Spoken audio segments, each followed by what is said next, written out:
영상으로 모시도록 하겠습니다.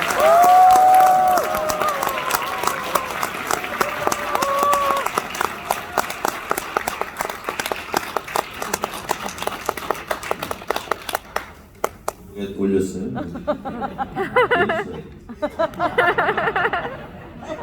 제가 누군지는 알아야 될 거 아니에요? 알아요?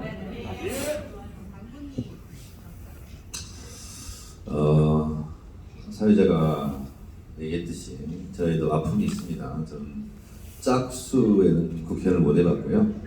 17대 됐다가 떨어지고, 그리고 19대 됐다가 또 떨어지고 21대 되고 홀수 담당 국회의원이고, 짝수를 한 번도 못 해봤는데 내년이 짝수를 할 수 있는 기회인데 할 수 있을지 모르겠습니다. 2번 떨어졌었는데요. 한 번은 조선일보 문화일보의 보복 보도로 선거 한복판에 있을 때 떨어졌고, 2번째 지난번 20대 국회는 공천 탈락했어요. 제가 공천 탈락하리라고는 제가 꿈에도 생각을 못했습니다. 의원 의정활동 평가에서 제가 탑3 안에 들어요. 법안 발의나 뭐나 이렇게 해서. 근데 공부 잘했더니 낙방을 주더라고요. 그래서 4년간 매일 텔레비 라디오 방송에 나갔습니다. 판도라도 나가고 KBS 사사건건, MBC 라디오, YTN 라디오 뭐 이런 데 많이 나갔어요. 그리고 강연도 참 많이 다녔던 것 같습니다. 그리고 부산도 오고 전국 조선 팔도 다 다녔는데 이 정도 박수를 받고 강연한 적이 한 번도 없습니다. 다시 한 번 인사드립니다.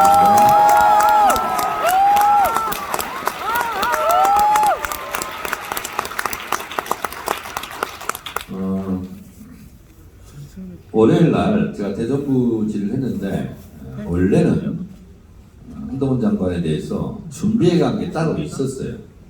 뭐였냐면 하도 이제 나대니까 당신 그러지 마라. 당신은 개인 한동훈과 개인 정청래가 분담을 하는 게 아니다. 국무위원 한동훈과 국회의원 정청래가 국민을 대신해서 묻고 또 행정부를 대신해서 답변을 하는데 그런 식으로 다 되면 되겠냐. 대국민 인식이 당신한테 별로 안 좋다. 당신한테도 안 좋고 대통령한테도 별로 안 좋다. 누를 끼친다. 국민들이 당신을 별명으로 뭐라고 부르는지를 아냐. 이렇게 물으면 안다고 하겠습니까? 몰라요. 이렇게 해야겠지. 또 이렇게 그냥 정작게 몰라요 그러는 게 아니라 모릅니다. 모릅니다. 뭐예요? 이렇게 또 얘기를 하겠지. 그랬을 때 내가 차마 입으로 뭘 옮기겠다. 힌트만 주겠다. 그래서 그럼 힌트가 뭐예요? 그래주세요. 뭐 이렇게 하겠지.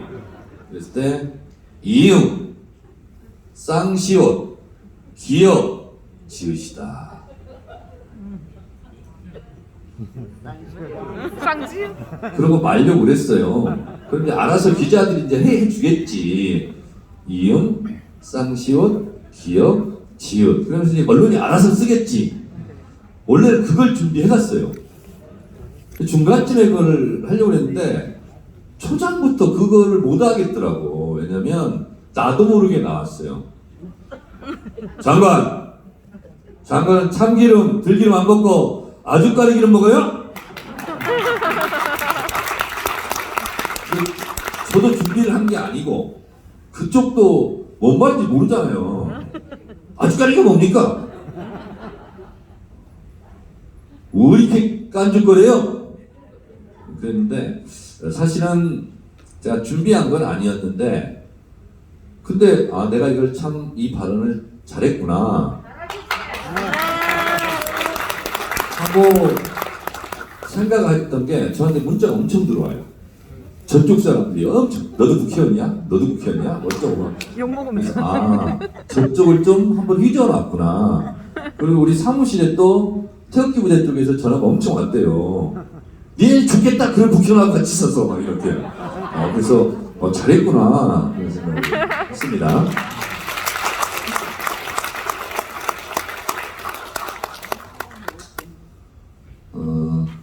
이제 정청래 그러면 어떤 생각이 듭니까? 아까 마스크 벗으셔도 되고 쓰셔도 되는데 정청래 그러면 떠오르는 이미지? 최고 사이다. 왕싸가지가 아니라서 다행입니다. 정청래 그러면 떠오르는 이미지? 네, 저는 처음 뵀는데요. 참 너무 그렇게 많이 쳐다보지 마세요. 부끄러워요. 장군 같은 이미지. 아, 장군.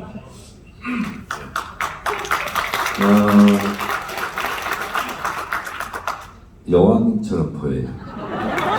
장군, 멍군.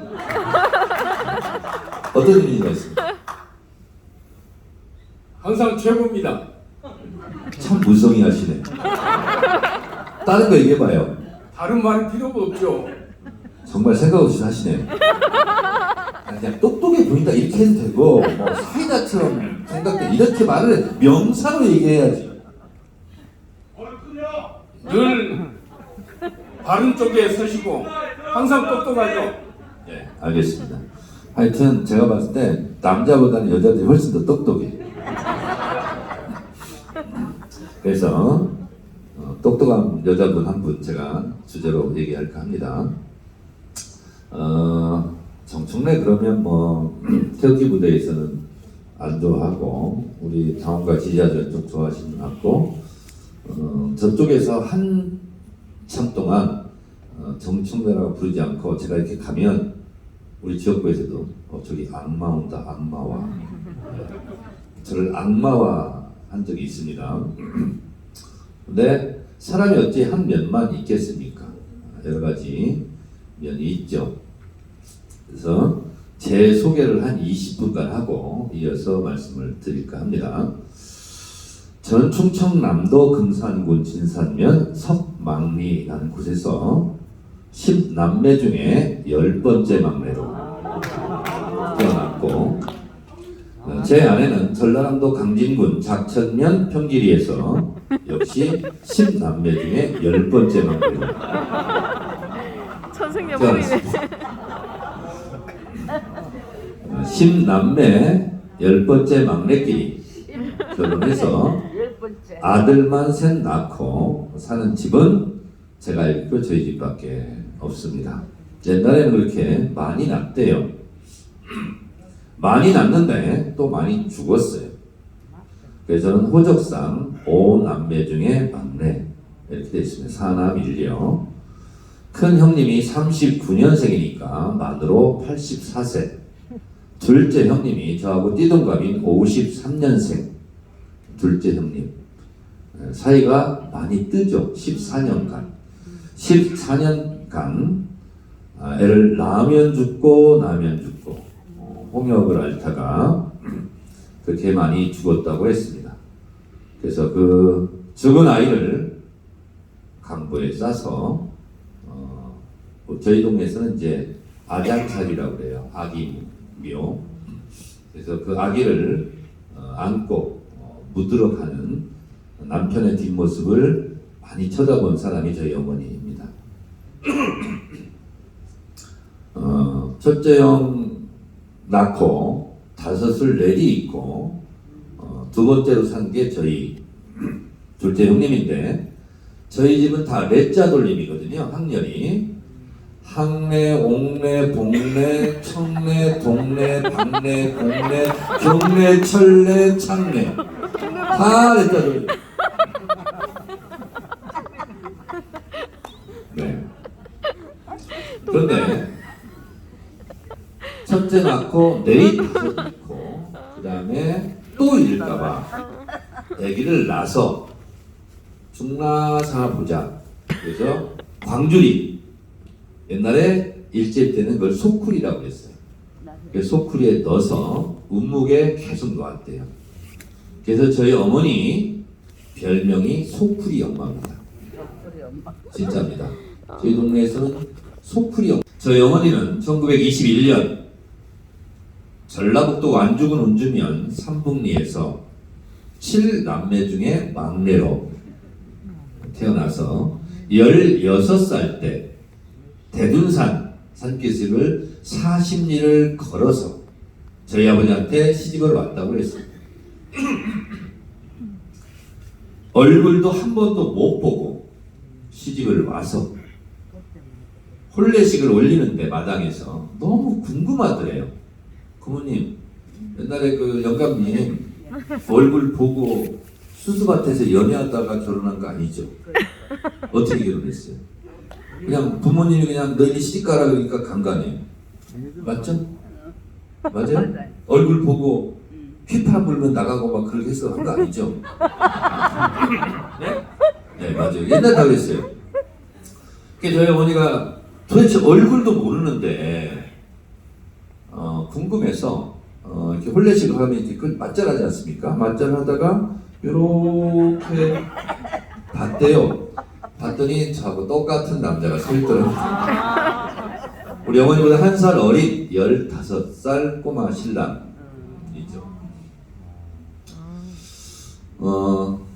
1965년 5월 18일 5.18이 제 생일입니다.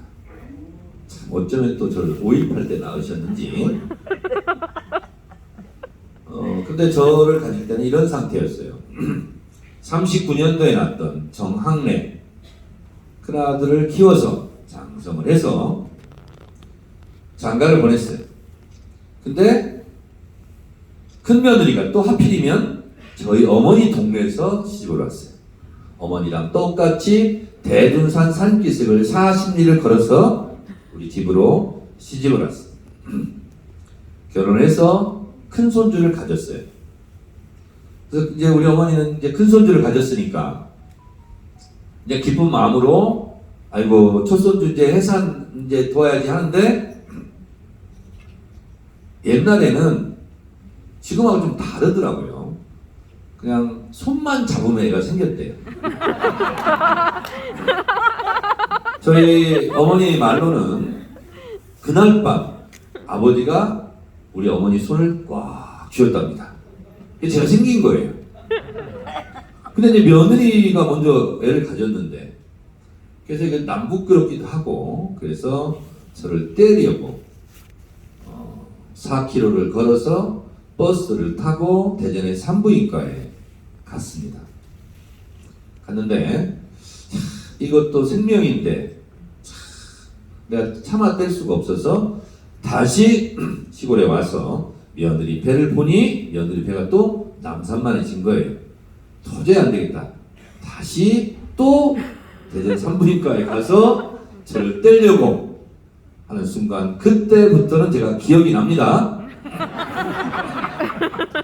아니 가운 입은 뭐 의사 선생님하고 무슨 얘기 하더니 수술 때 누우라고 막 하더니 막 의사 선생님 막 장갑 끼고 막 이러고 뭐 가위 뭐 이런 거 하고 뭐 이래요. 그래서 내가 뱃속에서 어머니 이건 경우가 아니지요. 두 분이 손을 얼마나 꽉 잡았는지 모르겠는데 좋아서 손을 꽉 잡을 때는 언제고 내가 생겼으면 나야지 왜 나를 또 지우려고 하냐고. 정청래 인생의 첫 번째 투쟁은 생존권 투쟁이었어요. 나를 낳아달라. 어머니 이러면 안 된다. 경우가 아니지 않느냐. 정청래를 낳아달라. 이게 뱃속에서 투쟁을 했어요. 수술대에 누웠는데 뱃속에서 애가 놀기 시작하는데 너무나 잘 놀더래요. 얘를 띄면 큰일 나겠다 하고 의사 선생님한테 안 띄겠다고. 그래서 집에 와서 난 게 접니다. 하마터면 큰일 날 뻔했죠. 저희 어머니가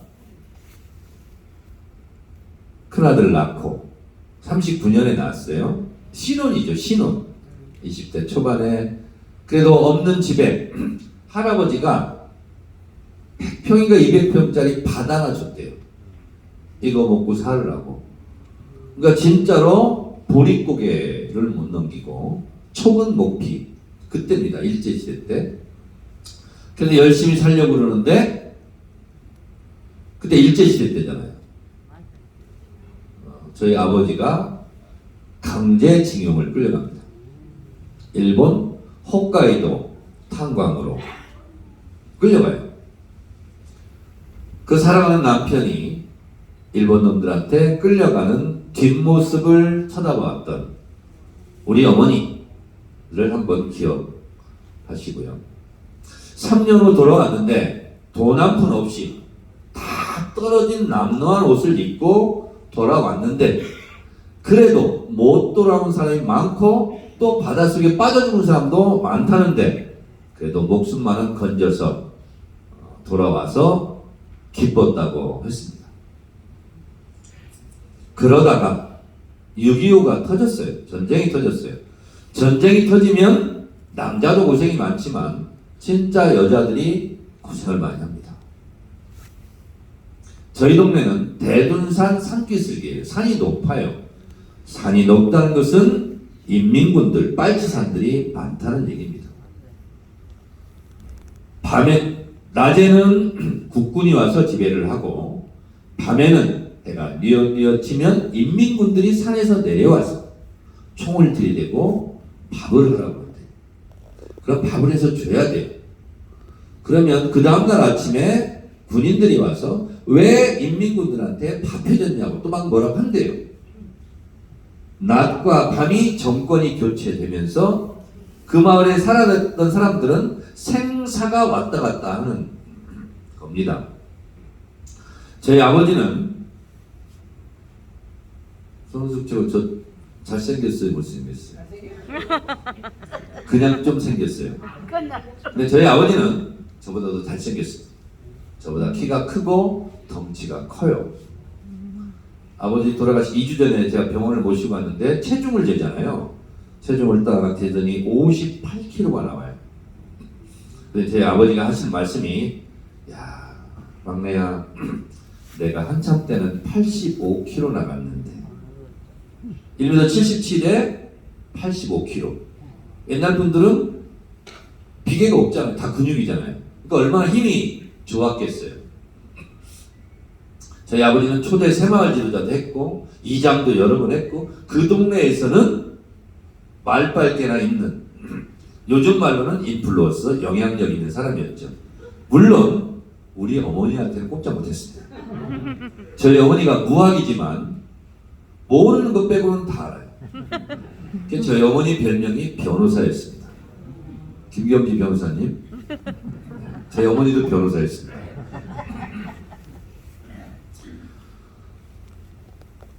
그런데 하루는 인민군들이 우리 집에 쳐들어와요. 그래서 아버지를 끌고 갑니다.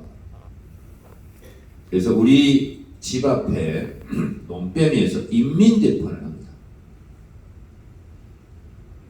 인민재판을 하면 인민군들이 총 들고 이 사람 죽여야 될 건가 살려야 될 건가. 그리고 마을 주민들은 속에 있는 생각과는 달리 꽃갱이, 낫, 죽창 이런 거 들고 와서 인민재판 결과 사형 나오면 총으로 쏴고 죽이든지 죽창으로 찔러 죽이든지 그런 대상이 된 겁니다. 저희 아버지가. 왜? 인민군이 도와달라고 하는데 안 도와주니까. 그러면 국군한테 죽고 국군이 도와달라는데 또 국군을 도우면 또 인민군한테 죽으니까. 요즘 윤석열이 못하는 중립 외교를 한 거죠. 그랬더니 인민재판 결과 사형 처분이 난 거예요. 그래서 우리 집 앞에서 죽이지는 않고 가장 깊은 골짜기로 우리 아버지를 끌고 가는 겁니다. 인민군들이. 거기 골짜기에 끌려가면 걸어서 나온 사람이 없습니다. 그 다음날 동이 트면 시신을 수습하러 가야 돼요. 그 인민군 총포리가 아버지 등에 있는 상태에서 끌려가는 우리 아버지의 뒷모습을 쳐다봤던 우리 어머니는 어땠을까? 한번 기억해 두시고요. 근데 밤 10시쯤 됐는데 아버지가 사라져 돌아왔어요. 살인문을 열면서 나왔어 이러더래요. 우리 어머니가 깜짝 놀랐어. 귀신이 왔나? 근데 진짜 아버지가 와 있는 거예요. 아버지가 이제 들어오려고 그래요. 방으로. 신발 벗지 마. 우리 아버지는 왜 그런지 몰랐대요. 신발 벗지 마시라고. 그리고 자는 우리 큰 형님을 하나 깨워서 그리고 들쳐 메고 솥단지 하나 들고 6km 야간 행군을 해서 읍내 지서에 가서 자수를 했어. 우리 남편이 인민재판 받고 총살장에 끌려갔다가 왔는데 목숨만은 살려달라, 인민군한테 협조해야겠다, 거짓말을 한 거지 진심은 아니다. 그래서 봐라, 신발도 안 벗고 지금 바로 즉각 자수하러 왔더라. 그랬더니 조사를 했대요. 그랬더니 진짜 신발도 안 벗고 즉시 자수하러 왔다는 것이 인정이 됐어요. 지금 한국이 지금 하고 있는 법원하고 좀 달라요. 다 증거가 있어요. 이렇게 흙묶음한 거, 신발 안 풀는 거 이런 거를 딱 증거를 딱 보더니 무죄. 그리고 애국심이 뛰어나다. 그래서 민병대 대장까지 시켰다고 했습니다.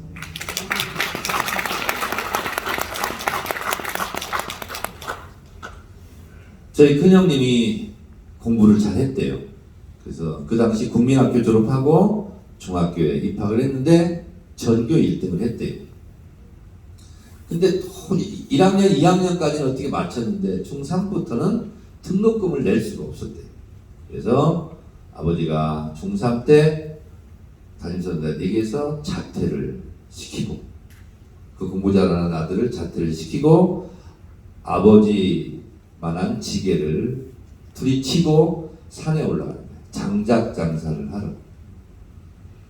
그 공부 잘하는 아들을 돈이 없어서 자퇴를 시키고 아버지와 함께 장작을 패러 산에 올라가는 뒷모습을 쳐다봤던 우리 어머니 또 한번 기억을 하시고,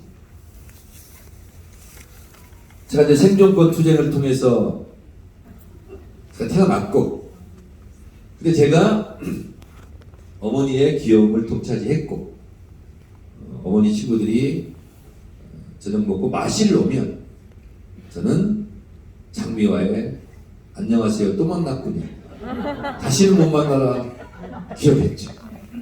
김상희, 월남에서 돌아온 새카만 김상사, 이런 노래를 부르면서 공연을 하면 엄마 친구들이 와서 10원을 주고 그걸로 라면땅 사 먹고 요렇게 살았습니다.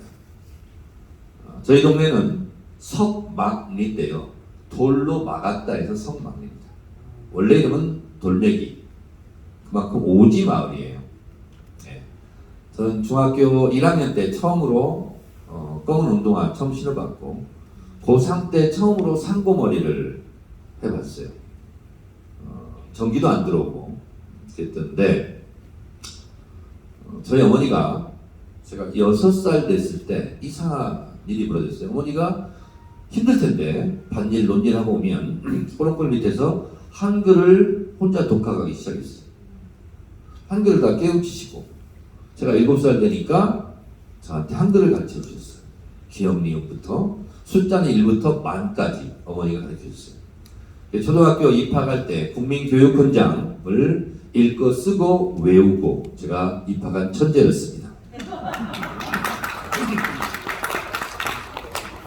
우리는 민족 종의 사명을 띠고 이 땅에 태어났다. 조국의 저상의 민나라, 이걸 다 외우고 갔어요 제가. 그래서 입학식 날 이름 쓸 수 있는 손 들어봐. 제가 손 들었어요. 이름 써봐. 그래서 정청면 썼어요. 반장 정청면. 그래서 반장을 했어요. 어머니 덕분에. 있으니까 생활교육부에 다 나와 있어요. 그래서 이제 반장이 됐어요. 그때 선생님이 너는 6학년 누나들이 와서 교실 청소를 시키면 마지막에 책걸상을 맞추는 것은 반장이 하고, 그 다음에 오늘의 날씨가 맑으면 햇님 붙이고 비가 오면 우산 붙이고 날씨가 흐리면 구름을 붙여라. 알겠습니다. 그래서 그걸 했어요. 근데 그러다 보니까 딸애들보다 1시간 늦게 가는 거예요. 빨리 놀아야 되는데 한 달 전에 지겹더라고. 여름방학 때 학예 정치 구상에 대화 들어갑니다. 이 짓을 계속 할 것인가 말 것인가. 그래서 중대 결심을 하죠. 하고 2학기 개학 첫날 선생님이 아침 조례를 하면서 반장 인사해라. 그러면 이제 차려 경례. 그러면 이제 안녕하세요 이렇게 해야 되잖아. 거부를 합니다. 반장 뭐하고 있어? 가만히 있어요. 반장 인사하고 뭐하고 있어? 가만히 있어요.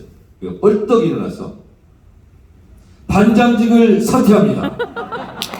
반장 사퇴 선언을 제가 했어요. 그랬더니 담임선생님 너는 미성년자라 자기 결정권이 없다. 엄마 모시고 와라 이렇게 된 거예요. 그래서 제가 어머니가 밭에 일하고 있는데 어머니한테 가서 어머니 저 반장 사퇴 선언하고 왔습니다. 반장 안 할랍니다. 그랬더니 어머니가 감나무 가지를 꺾어가지고 이놈의 자식아 내가 너 반장 시키려고 내가 얼마나 노력을 했는데 네 맘대로 반장 그만두냐. 절대 그만둘 수 없다. 그러면서 저를 때리려고 죽일 듯이 저를 찾아와서 제가 진짜 열심히 뛰어서 도망갔어요. 그래서 우리 집 뒤에 뒷동산에 산소가 몇 개 있었는데 거기 산소에 엎드려 숨어 있었습니다. 해가지고 깜깜해져요. 우리 어머니가 이제 부르러 다닌 거예요. 청래야 밥 먹으러 와라. 청래야 밥 먹으러 가만히 있었죠. 침묵 시위 어둠 속에서. 청래야 밥 먹으러 와라. 대답 안 해요. 10시가 넘어가니까 어머니의 목소리에 물기가 배기 시작해요. 아이고 청래야 빨리 밥 먹으러 와라. 안 가. 그러니까 어머니가 한 11시쯤 되니까 아이고 그놈의 반장이 뭐라고 안 해도 된다. 안 해도 된다니까 빨리 와서 밥 먹어라. 그래서 제가 쓱 들어갔어요. 그랬더니 어머니가 반장해라. 절대 못 그만둔다. 그래서 제가 단식 투쟁에 돌입했어요. 밥을 안 먹겠다. 어머니랑 실갱이를 했어요. 진짜 밥을 안 먹었습니다. 그랬더니 어머니가 12시가 넘어가니까 정래야 알았다. 밥 먹어라. 그놈 반장 안 해도 된다. 그러더니 그 다음날 학교에 가서 우리 청래 반장 안 시키랍니다. 그래서 반장 사퇴 선언이 무효화되지 않고 직접적으로 실행이 됐습니다. 저희 동네는 공고, 상고가 최고의 학벌 목표입니다. 대학은 꿈도 못 꾸고. 근데 그런 동네에 제가 균열을 냈어요. 서울에 있는 대학을 제가 간 겁니다. 저희 동네에는 말 길게 하는 거 싫어합니다. 개고기 먹을려? 충청도에서는 개요? 이렇게 말을 줄여서 합니다. 청래가 서울에 있는 대학을 갈 때 이게 아니라 청래가 서울대 갈 때 이렇게 된 거예요. 그래서 저는 서울대를 간 겁니다. 저희 동네에서. 아이고 이제 그 집 고생 다 끝났어. 청래 이제 서울대 졸업하고 졸업장 타고 은행에 취직하고 그러면 하얀 와이셔츠 입고 볼펜 돌리면서 월급 따박따박 나오면 그 집은 이제 고생 안 해도 돼. 이제 고생 끝이요. 저희 어머니 아버지가 그동안 고생한 보람 있다고 으쓱으쓱 고개가 되고 이렇게 할 때 제가 학생운동을 하다가 안기부 수배를 받았어요. 제가 총학생회실에 있는 걸 뻔히 알지만 경찰은 심리전 부모를 괴롭혀서 아들을 뛰어나오게 자수시키려고 동네를 갑니다. 제가 없는 줄 알아요. 경찰 한 소대가 가서 없는 줄 뻔히 알면서 이 집 저 집 다니면서 수색을 하는 거예요. 수색. 청래 잡으러 왔다고. 온 동네를 다 들쑤셨어요. 그럼 동네 사람들이 또 어떻게 되겠어요? 저희 어머니 아버지를 향해서 아유 이제 그 집 끝났어. 이제 청래 이제 빨간 줄 오르고 취직도 못하고 다시 논 바꿔가지고 이제 꽃게기질 해야 돼야. 이러니까 얼마나 우리 어머니 아버지가 속이 상했겠어요. 그러다가 너무 소파에서만 자니까 허리가 아파서 내가 온돌방에 하루는 좀 허리를 지지며 자야 되겠다. 그래서 3,000명 연합집회가 있을 때 그 속에 숨어서 후배 자취방에 갔어요. 근데 뿌락지도 거기서 숨었더라고요. 뿌락지한테 미행을 당해가지고 그 후배 자취방으로 안기부가 쳐들어왔어요. 새벽 1시에. 그 자취방이 여러분 요즘 잘 나가고 있는 박시영이라고 있어요. 개가 제 보디가드였어요. 그래서 박시영 자취방에서 1시에 안기부한테 끌려가서 옷을 다 벗겨진 채 팬 뒷바람으로 수건으로 눈을 가린 채 4시간을 맞았어요. 그때 을지로 어디쯤이라는 것은 아는데 어떤 호텔인지를 제가 기억을 못해요. 왜 그러냐면 어디로 끌려가는지는 알아야 되잖아요. 그래서 홍보차 문을 딱 열고 쳐다보려고 하는데 누가 때린지도 모릅니다. 이 목 뒷덜미를 탁 때렸는데 목이 픽 꺾여가지고 고개를 못 들었어요. 그래서 4시간을 2시부터 6시까지 4시간을 맞는데 제가 할 수 있는 것은 아프다고 울지 않기, 그리고 발길질, 주먹질에 그러면 온몸이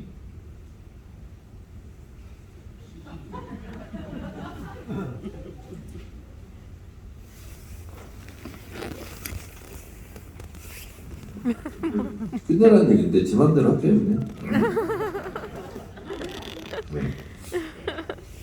그러면 방벽에서 부딪힙니다. 몸이 알몸인 상태에서 이렇게 치면 이렇게 가서 부딪히고 저렇게 치면 저렇게 팍 부딪히고 그러면 엉금엉금 기와서 가운데에 앉아있기. 그래서 4시간 동안은 제가 이겼습니다. 이게 이제 정신 승리죠. 울지 않았고 아무리 아프게 때리고 벽에 부딪힌다 할지라도 그 구석탱이에 박혀있지 않고 가운데로 기어나와서 또 때려라. 네.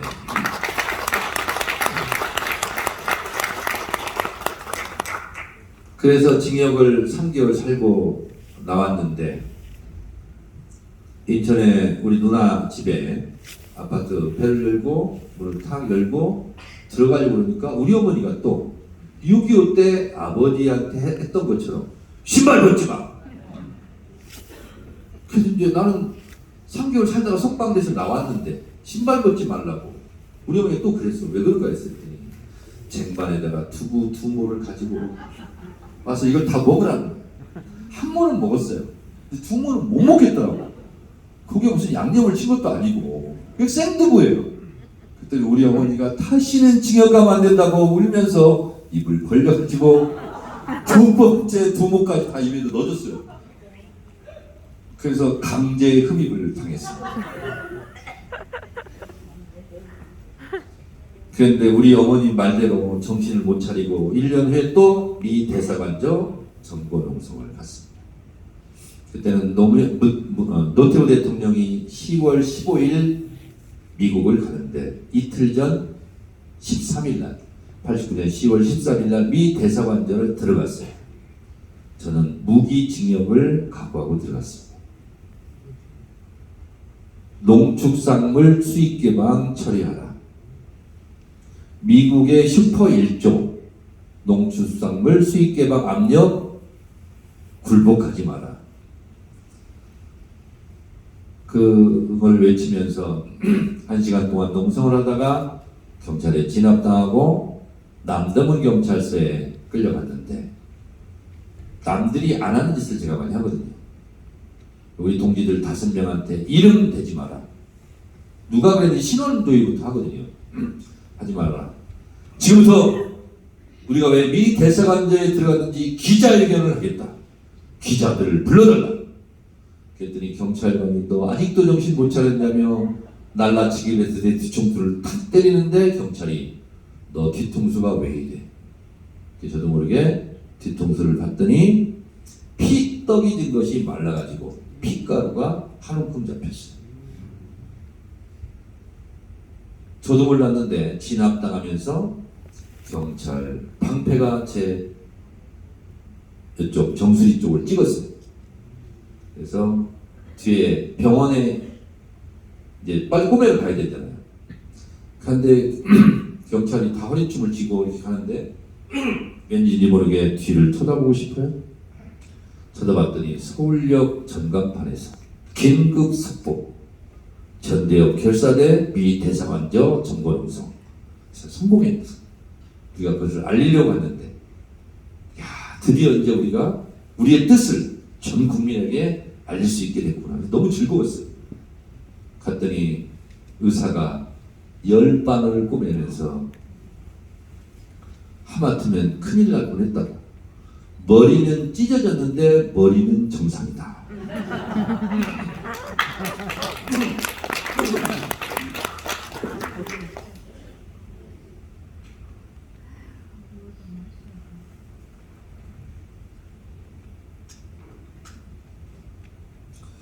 그래서 꼬매고 미이라처럼 압박붕대를 얼굴을 감고 내려왔더니 MBC, KBS를 막 찍어요. 그래서 오전 뉴스부터 나가기 시작합니다. 긴급 뉴스. 얼굴이 안 보여요. 압박붕대로. 저 형수가 그걸 보고 어머니가 이걸 보면 기절하겠다. 즉각 시골에 내려가서 일주일간 텔레비를 껐어요. 뉴스 나올 때마다. 저희 어머니가 정치적 판단이 굉장히 뛰어나고 빠릅니다. 정확하고. 애가 추석날도 안 오지, 설날도 안 오지. 그러니까 우리 어머니가 둘째 며느리를 앉혀놓고 설날 막내한테 무슨 일이 생겼지, 너 몇 달 전에 와서 이상한 짓거리 하더니 솔직하게 얘기해라.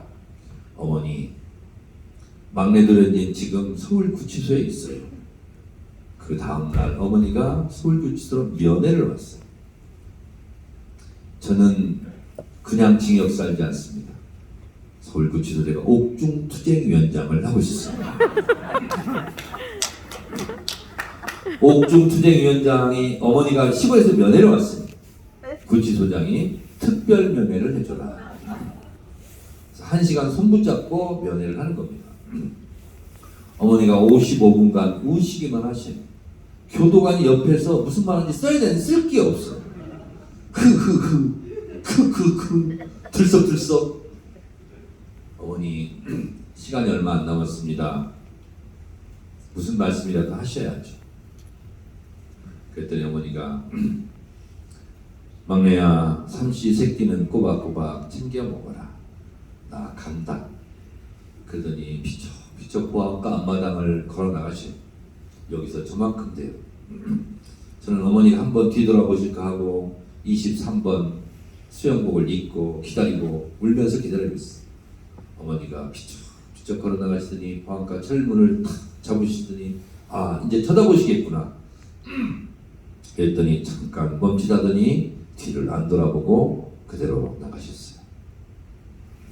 저는 2년 형이 확정돼서 목포교도소에 가서 역시 또 옥중투쟁위원장으로 활동을 열심히 하고 있는데 저보다 4살이 많은 형한테 결혼식 청첩장이 왔어. 너 석방되면 식을 올리려고 했는데 2년까지는 못 기다리겠다. 당연하죠. 이해했어요. 그래서 결혼식을 올리니 양해 바란다. 양해를 했어요, 제가. 근데 당구장 표시하고 사줘. 어머니가 못 걸으신다. 매일같이 걷게 해달라고 오신다. 너 나올 날만을 기다리고 계신다. 알고 보니 저한테 면회를 왔다가 가서 3일 후에 도라지 밭에서 충격으로 쓰러지셔서 못 걷는. 1년 징역 살고 나갔더니 어머니가 못 걸어요. 제가 어머니가 걸었던 마지막 모습이 서울구치소 저 면회 끝나고 보안과 앞마당을 걸어 나갔을 때 모습이 어머니의 걷는 모습의 마지막이었습니다. 나갔더니 몸은 작아 있고 머리는 백발이 됐고 그러더니 우리 어머니가 이래요. 막내야, 포천의 할렐루야 기도원에는 안전뱅이들도 뛰어다니게 만들고 눈 못 보는 사람도 환하게 세상을 보게 한다 하더라. 그 말만 하셔요. 어머니 그럼 같이 가요. 내가 꼭 가자는 건 아니다. 하여튼 거기 가면 안진뱅이도 뛰어다니고 앞이 안 보이는 장님들도 다 눈이 떠진다 하더라. 어머니 그럼 제가 모시고 갈게요. 꼭 가자는 건 아니다. 명절 때 시어머니가 아이고 날도 축구하는데 절대 오지 마라. 나 손자 손주들 아무도 안 보고 싶다. 그리고 절대 특히 용돈을 붙이지 마라.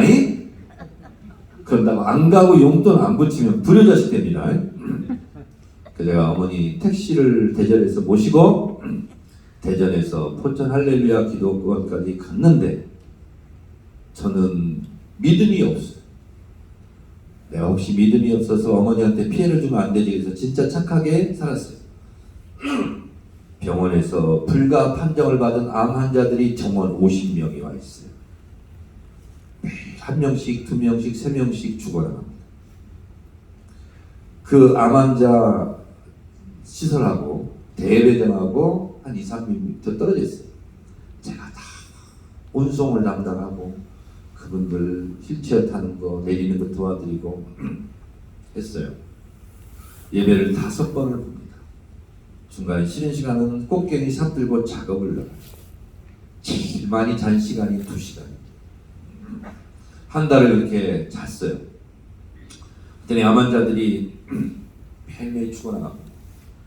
근데 내일 자기가 나갈지도 몰라요. 근데 제가 고마운 거죠. 그분들이 할 수 있는 게 밥을 떠서 제 입에다가 넣습니다. 고맙다고. 인생에 있어서의 마지막 고마움에 대한 인사예요. 근데 그걸 제가 안 먹을 수가 있나요? 근데 우리 어머니는 암이 전염병인 줄 알았나 봐. 전염병이 아니라 먹지 말라 뭐 눈으로 막 난리가 나요. 근데 어떻게 안 먹을 수가 있나요? 우리 어머니가 누워가지고 그럼 막 또 일어나요. 간신히 일어나가지고 막 먹지 말라고 막 안 먹을 수가 없죠. 먹으면 또 우리 어머니 풀바닥 치면서 막 난리가 나요. 그렇게 한 달을 보냈더니 제가 11kg가 빠졌어요. 그러더니 저희 어머니가 막내야 나 살자고 너 죽이겠다. 나는 안 걸어도 좋다. 집에 가자. 그래서 다시 택시를 대전에서 대전까지 왔고 그 다음부터는 한 번도 걷게 해달라는 얘기를 안 했어요. 6년을 그렇게 고생하셨는데 2년 마지막 2년은 제가 2주에 한 번씩 대전을 내려가요. 그러면 큰 며느리, 작은 며느리, 손녀딸 못 들어오게 합니다. 저만 옆에서 잘해요. 그러면 1박에 하룻밤 자고 오는 거예요. 그러면 대소변을 2~3차례 봐드려야 돼. 그러면 제가 수건을 짜서 어머니 몸을 닦아드립니다. 처음에는 어머니가 좀 부끄러워하셨어요. 근데 점점 부끄럼까지 내려놓으시더라고요. 이 아들들이 있죠.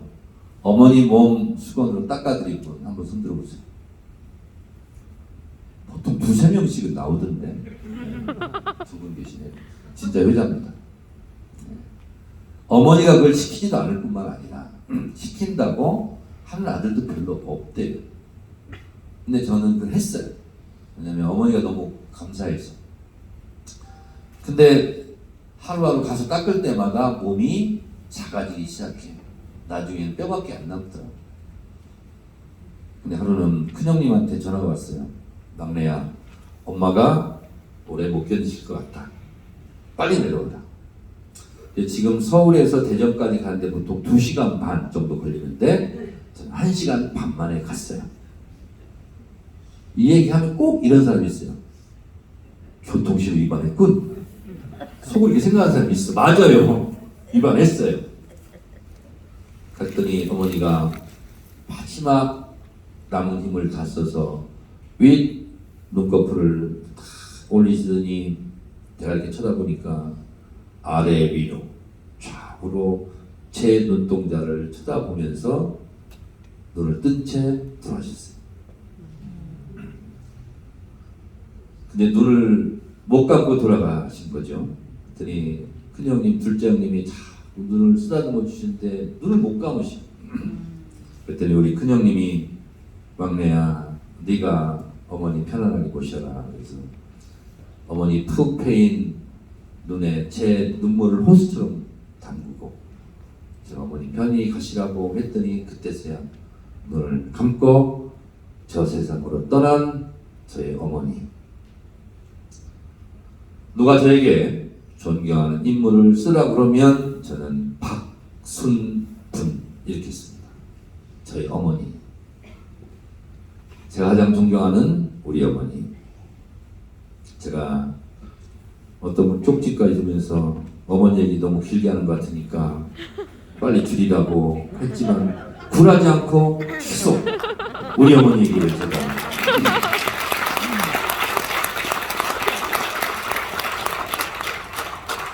한 이유를 말씀드리겠습니다. 우리 어머니가 살았던 한국 현대사 그 100년 박순분 여사만 그렇게 살았을까? 또 다른 박순분 여사들이 또 다른 그 친구의 박순분 친구들이 그 세월을 견뎌왔죠. 그리고 몇 달 전에 돌아가신 우리 큰 형수님 김유순 여사 82세, 어머니는 살아계셨으면 102세. 그 수많은 박순분 여사들이, 그 수많은 김유순 여사들이 꿈꾸었던 나라는 어떤 나라일까? 요 얘기를 하려고 이렇게 길게 얘기했습니다.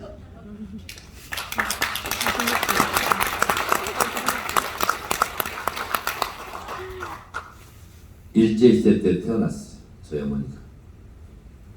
나라에는 백성은 상갓집 개만 또 못하다. 이런 얘기가 있어요. 그렇게 서러운 거예요.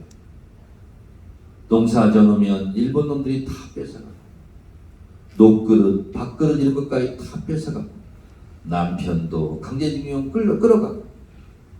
그 시절 우리 박순분 여사들이 꿈꿨던 꿈은 무엇이었을까? 독립국가를 갖고 싶다.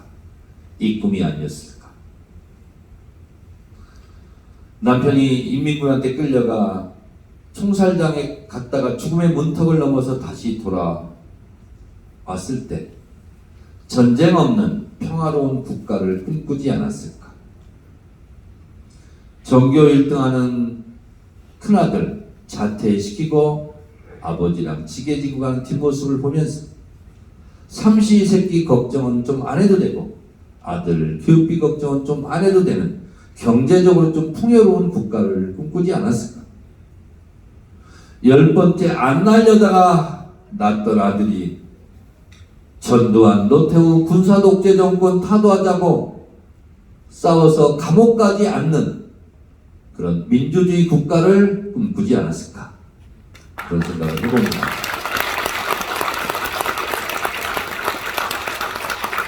전체 소재에 돌아가신 아버지, 어머니 사진이 지금도 걸려있고, 오늘도 어머니 부산 금정구에 가서 강의하고 옵니다. 그럼 우리 어머니가 사진 속에서 얘기해요. 너 끝나고 술 좀 그만 먹고 너무 길게 하지 마라. 잘 다녀와라.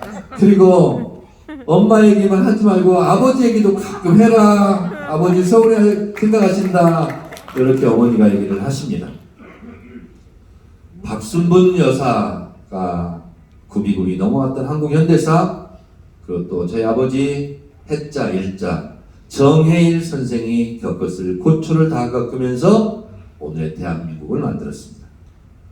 우리가 사는 오늘은 선배 열사들이 그토록 열망했던 미래다 라는 말이 있습니다.